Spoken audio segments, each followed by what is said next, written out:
Hello, welcome to Physics 12, and the first unit that we're going to start is special relativity. Let's start talking about Albert Einstein's 1905 theory of special relativity, which is about inertial frames of reference and a couple of postulates. Specifically, number one, our first postulate we're going to start out with is that all inertial frames are, in fact, equivalent. Now, this actually came from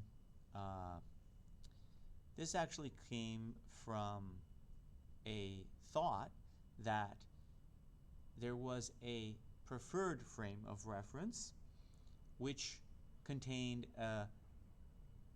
ether that was throughout the universe. Now, Michelson-Morley did an experiment, and they discovered that, in fact, this was incorrect. They couldn't figure it out. They couldn't find that inertial frame of reference that was the best. So Albert Einstein basically said that it doesn't matter what frame of reference you are observing something. All frames of reference are equivalent. There is no best one frame of reference. So this is the first postulate. And the second postulate is that it has to do with the speed of light. Now, in our everyday lives, we don't have experience with things that travel so fast. You know, if you ask somebody what's something that you know that travels very fast, they might say a bullet, or maybe an airplane, or something that travels even faster. It might be a space satellite traveling around the Earth. After all, they can travel around the Earth in, I think, an hour and a half. So light, on the other hand, travels much, much, much faster. And what Einstein was able to understand about light is that it is, in fact, the maximum speed of the universe. This means that all information cannot travel faster than the speed of light, whether it's electromagnetic radiation, whether it's gravity waves, anything. No information can travel faster than the speed of light. And in fact, there's even a kind of a side note to this one, and that is that nothing that contains mass, nothing of mass, can travel at the speed of light. So if something has matter, then it could travel close to the speed of light, but it cannot equal it. So here we have the speed of light as defined to be 3 times 10 to the power of 8 meters per second. Now you can also think of this as 3 times 10 to the power of 5 kilometers per second, or 300,000 kilometers per second. Now this is a fast velocity. However, understand it's not infinite. You cannot continue to increase your speed forevermore. There will come a speed at which you will not be able to increase your speed anymore, regardless of how much energy you put into propelling yourself. So now let's take a look at a situation where we can go back to classical mechanics, and we have a person, let's say, standing on the ground, and they're going to be, let's say, throwing a ball, and the ball is going to travel with a velocity of 20 meters per second. Now we're also going to have a train, and this train is going to have a person standing on top of it, and they are also going to be throwing a ball at the same speed as the person who is standing on the ground. But this train is moving. This train is traveling at a velocity of 30 meters per second. So now let's ask an observer what they observe the velocity of each of these two balls?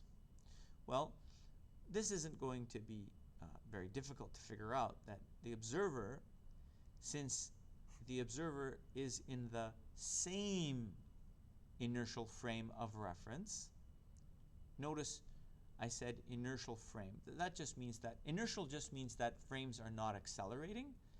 They are traveling with constant velocity. So notice that these two people, this observer and this person standing on the ground, are in the same reference frame. Whereas this person and the person on the train, they are in different frames of reference. Why? Because there is relative velocity between them. The train is causing this person on the train to move at 30 meters per second, whereas the observer is not on the train. So therefore, there's a relative velocity between these two people. Therefore, we say that they are not in the same inertial frame of reference. Now, this person, when you talk to them and say, hey, how fast is this ball on the left going? They're going to say, yeah, that's traveling 20. And let's ask this person who threw the ball, how fast is the ball going? They're also going to say 20. So their velocity reports match. Now let's ask the person on the train, how fast is the ball going? And the person says 20. Notice that the ball relative to the person is in fact going at 20. However, the ball in relation or with respect to, notice my words, the observer on the ground who's not on the train, now this person reports that the ball that the person on the train threw is going 50. Now obviously this calculation is very simple, right? It's because we just added the 20 and the 30 and we got 50. So we can see that you can add velocities in terms of classical mechanics. That makes sense. This is what we would expect. However, this scenario changes in such a way that is extremely unintuitive to most people because they do not have experience observing things traveling close to the speed of light. So if I do the same problem, but this time I put a person on a train and this person on the train has a flashlight, and this flashlight propagates light. And now let's make the train move really fast. Let's say the train is moving at half the speed of light. Okay? So the train's moving really, really fast. Now, the observer that we have on the ground, here's our observer, and what do they say? Well, you might think that, well, because this light is traveling at c, and because the train is traveling at half of c, you might think, okay, is this person going to say 1.5 c? But in fact, that's wrong. The observer says that the light is traveling at c. Let's ask the person on the train, how fast is the light from the flashlight moving away from him? And he would say c. This is where things break down. It doesn't make sense anymore to add the velocities. You can't travel faster than, you can't have something traveling faster than the speed of light. So, what's the takeaway from this example? Here it is. All observers, no matter what inertial frame they are in, will always observe the speed of light as a constant. 3 times 10 to the power of 8 meters per second. So this is important. So here it is written down, all observers from any frame of reference, I should say from any inertial frame of reference. Again, we're not dealing with the general theory of relativity here. This is the special theory of relativity, which does not deal with acceleration. Will measure the speed of light as a constant c, which is 3 times 10 to the power of 8 meters per second.